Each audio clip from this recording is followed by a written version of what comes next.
I'm showing you the underside of the Royal Blue Extended Range Corvette engine, whatever it is.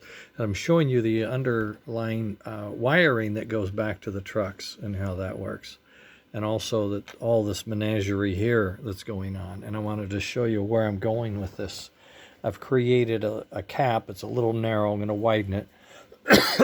But it captures the wires that come off of the trucks, and will still allow them to pivot, give them lots of room to move, but it keeps them tight up and routes them up. These I glued down, and I don't like it. I want to use a panel that I can get off. And then once they come up, I've put holes into this housing here. I've widened the housing significantly as well, so that all of this up here can now be neatly routed.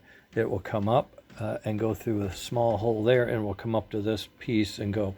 This back one would be for this tender, the front one would be for that wheel set, that side, and then they would come in here and be soldered down into the board, and the same would come with the other side. So those two would all be kind of neatly tucked away, none of this flying about stuff. And this would come right across here for the inputs. This one here would come right across for the inputs. And this is the smoke. He's going to have to route with the output for the engine to go to the front.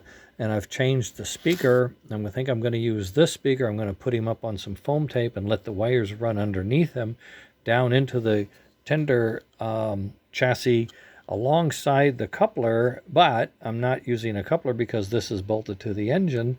This is the firebox that fits inside the metal streamliner, the Royal Blue engine. It fits inside there. It has its own drawbar, and I've adapted the drawbar. Instead of just having this, I've created one with like water wings or something. I don't know. It looks like that tank killer engine combination. But in any case, it houses these 2x2 wire connectors, and that allows me to run 8 wires, 2 on each side, and they're not getting confused or conflated or tripped up or anything. And it seems like I still have plenty of room to move the tender back and forth, and this thing has motion in there. You can see I showed you that yesterday, but now I'm showing you with the without all the tie wraps and everything else. It's how it's going to work. So the underneath will look like this, wired up under here, all the same color. Don't worry about that. Oh, that's just one example of the 6-wheel truck I'm working on. Just test fitting to see how it works and looks. But this is getting closer and closer to what I consider to be ready to be finalized. The wiring will go fast.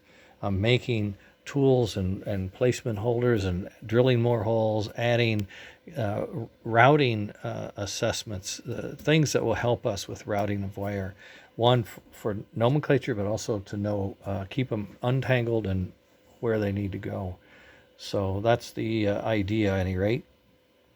And I think this will both of these wires. One goes to this board and one goes down to the trigger for the soundboard, so they don't go any further than that. This speaker wire goes right into the soundboard right there, so that's all he needs. It's probably a little long. And then all of these wires, he goes right there. This is coming into a truck. It just seems to fall into place once you give it, if you can separate a few of them. Challenge then, after I get it out to here, I got 4 pins here, 4 pins there. Now I'm going to have a male socket that comes in and plugs into this guy, and now that's the next harness I'm going to have to work on, because I got 8 wires coming into this engine. And where the hell are they? Well, you see where they're going. They're going everywhere. So we'll straighten that mess out. But the tender is going to be, I think, a compact, good-looking, sleek, pretty neato thing. Okay, got to rush. Later.